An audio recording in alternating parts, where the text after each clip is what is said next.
Morco Robinson is giving away a 3-bedroom flat in Preston for free. He's looking for the right person or family. Hi, how are you? Hi, I'm Paul. Who could benefit from a mortgage-free home. Yeah, lovely to meet you. You too, what's your name? But he's been inundated with over 8,000 applicants. The 20 hours I'm on is not enough to do anything with, and a couple of years ago I was on the streets. Now he's invited some of them to view the flat to meet them in person. We rent at the minute. It's hard because I work a massive amount of hours, and if I don't go out and get the money, then everybody else goes under with it. The worry sometimes is just it's immense. Hello. Hello. How are you? I'm good, thank you. 18-year-old single mum Holly is next to see the flat. Your name is? Holly. Lisa. She's brought her mum along for moral support.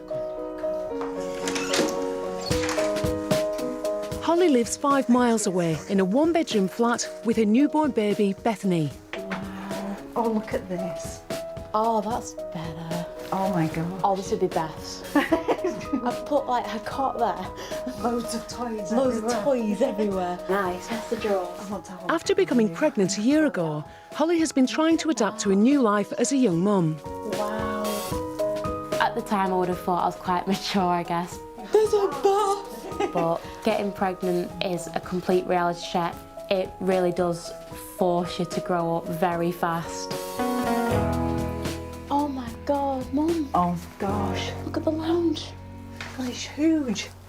Oh, Mum. Holly lives in social housing and had just moved into a flat when she discovered she was pregnant. First week of motherhood, it was horrific. I was living off £50 a week for both of us. That's to pay the bills, get all her food and nappies and wipes, plus keep myself fed, the gas and electric on. It was a challenge, to say the least. Can you imagine yourself sat at that table having your Yeah. lasagna or something? Put a high chair there, teaching Beth how to eat on her own and everything. Oh, God. Hello. Hi. Wow. We're both scared to touch anything. It's just, it's beautiful. So, Holly, what's your current situation right now? I'm currently in a 1-bedroom flat in Leyland. There's no carpets, it's a concrete floor. Every ceiling, every wall is covered with mould. Did you want to get pregnant? No, I was taking the pill, but I went into hospital for quite a bad infection in my kidneys. Right. And I was on a drip of antibiotics which counteracted it. Everyone was saying, get an abortion, it's better for the baby, but I couldn't bring myself to get rid of her. Living 5 miles apart, Holly can only afford to see her mum once every 2 weeks. She's miles away, but it's 2 bus journeys, about It's an hour and a half. £5 for a day rider to the bus station, and then obviously to see my mum it's another £3, £4. And that tenner buys baby milk. It's awful. She's too far away to help. And I lie awake most nights worrying.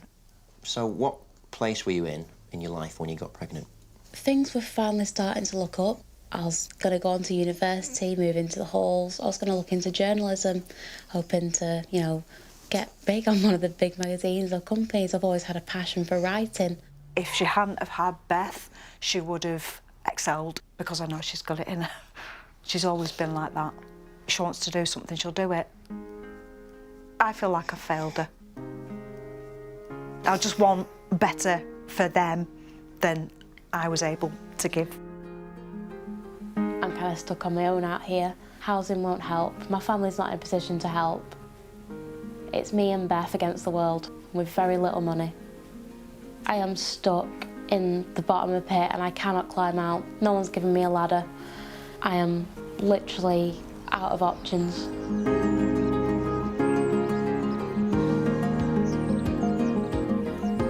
Morco wants to see firsthand just what Holly is up against. Hello. Hi, how are you? So a few days later, he pays her a visit. So, what have you got in here? Basically where I do most day-to-day things, spend most of my time. I've got lots of second-hand furniture. That's charity shop, nothing I've been able to buy.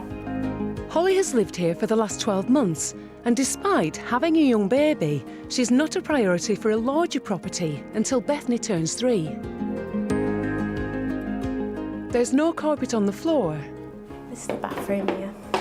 and not even a bath in the bathroom. Just a shower. So what's it like trying to wash Beth in this kind of environment? It's difficult. I fill the baby bath up with the shower head and bath Beth like that. You know, she won't fit in that for more than a month longer, I'd say, the rate she's growing. And she's too young to have a shower. After that, I don't know what I'm supposed to do. That mould is not good. No. You can smell it quite strongly, can't you? Yeah. Mould kind of keeps bacteria, which is going to affect her health. So when she's coughing now, I'm thinking it's from the mould. I'm concerned. I don't know if that's caused it. I don't know if it's just a bug going round. I don't know. Yeah. If it's this flat that's caused it, I'll feel so guilty because it's my fault she's here. With little money, few friends and no family in the area, Holly has no one nearby to turn to for support. It's horrible. I've gone the whole day without any company, just in this flat. I keep the TV on just to hear another voice as company, really. Meeting Holly and going to her place, no carpets on the floor, mould on the roof, water dripping down the walls, extremely isolated from everybody, can't cope. Oh dear. It reminds me exactly and really gives me clarity of what my mum went through when she was Holly's age, because she was a similar age.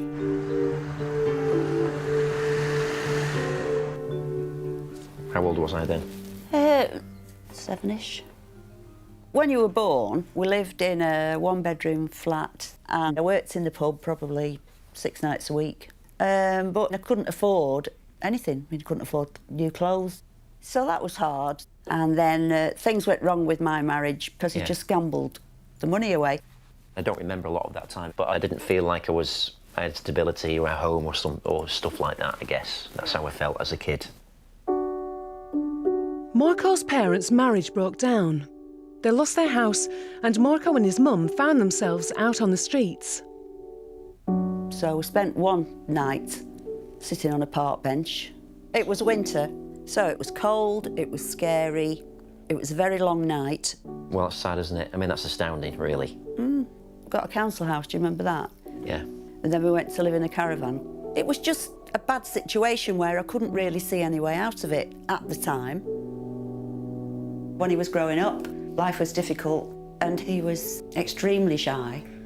He didn't really grow out of it either until he was well into his teens, I would say.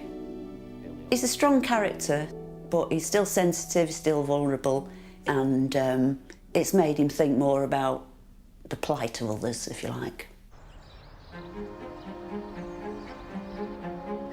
Back at the free flat, Good afternoon. Yeah. Marco is meeting more and more people who are struggling with housing issues of their own. I'm living in a big transit van. How long have you been doing that, living in a van? About 2 years now. Right. And I've never really had somewhere I could call home. Across the UK, a chronic shortage of affordable housing You're most welcome. There you go. means that 150 families a day are being made homeless. I go to work every day and it's not fun coming home and begging for your money. I just want to be able to give my children a safe place. I can't even contemplate giving this to the wrong person. I just couldn't live with myself, not being able to give it to the people that really, thoroughly deserve it, and it would make a huge difference to them. Hello. Good morning. Mahmoud. Sorry? Mahmoud. Mahmoud. Yes. And Marco. Today, this family of Syrian refugees have travelled from Derby to take a look around. Nasa, are you family? Family, Dad. My sons. Great, fantastic. Make yourself comfortable, yeah? Back in Syria, Dad Mahmoud was a school teacher. But fearing political persecution, he fled with his sons to England in 2007. Really, really nice. It's like home, I feel safe. Yeah, Nice, yeah. Once they arrived, the family claimed asylum. Everything beautiful in this house, in this flat. Everything clean, everything. Hi, you all right? Yeah. Come and have a seat. Please. The claim failed, and the family are now waiting to hear if their appeal has been successful. So, We are Palestinian nationality. okay. We live in Syria 10 years ago. I took my sons and ran away to here. The area we lived in Syria, most of it is completely destroyed from the war that's in there. So our house there is definitely destroyed. My sons, they lost everything. I try to make them happy, but I feel they are unhappy. It's not like we came on holiday. We had to just suddenly become these people, live in this life, and have nothing of what we had before. In terms of your asylum, when do you think you're going to know what's going to happen next? The government should be Considering our case. Considering your case? At the minute, yes. While their asylum case is pending, the family are not allowed to work, so they've been reliant on the Home Office for housing and financial support. So what's your existing living conditions right now? We are homeless. Okay. We participate in the service called Derby Church's Night Shelter. We sleep in the churches every night. So how does that make you feel about life right now? My dad is very depressed. I'm really worried about him. He's 62 years old. We don't have any hope toward the future. We can't just live as other human beings. There we are, gentlemen. Thank you so much. Thank you very All the much. best. Good luck. Thank you very much, sir. Wow.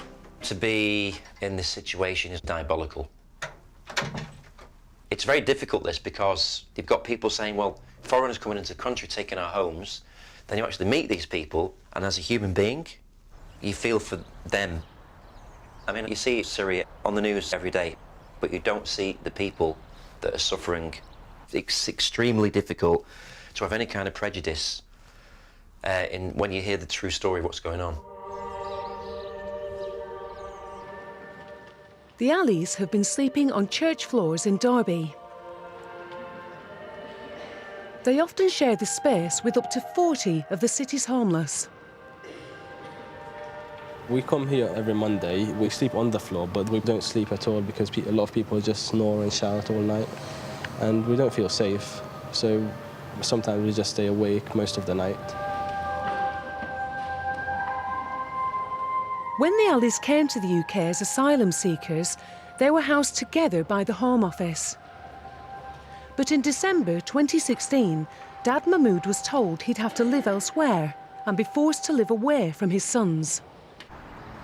Desperate to stick together, they prefer to sleep in the churches rather than live apart. What's it actually like spending a night in one of these places? Not safe. Many people, alcoholic, use drug people, and no education. Many times, the people come to us and shout it and push us.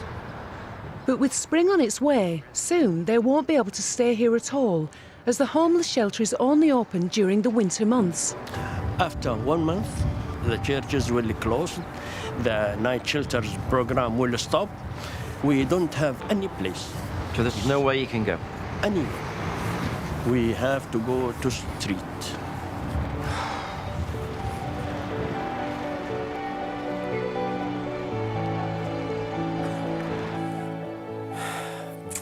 For someone to consider sleeping on the floor or outside on the street, even on a church shelter, for someone to consider that is in a real desperate situation. But that family sticking together is what life's all about. So for the Syrians, it's the three of them. You know, whatever happens, they stick together. If one's sick, they look after them. If one needs help with their education, they help them. They stick together. For my mum, whatever happens, we are together. You know, she didn't eat for 4 days, she'd feed me first. If her family turned her away, she'd sleep on a park bench. This is the bench that my mum and I slept on.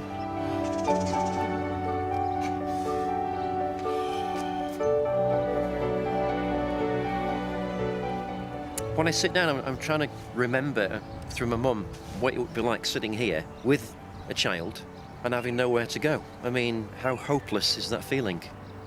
You can talk about nice cars, you can talk about having loads of money. A home is the most important thing in life. So yeah, what I'm doing might be insignificant in the old state of affairs, but if I can get one person in a home, I'd be extremely happy with that.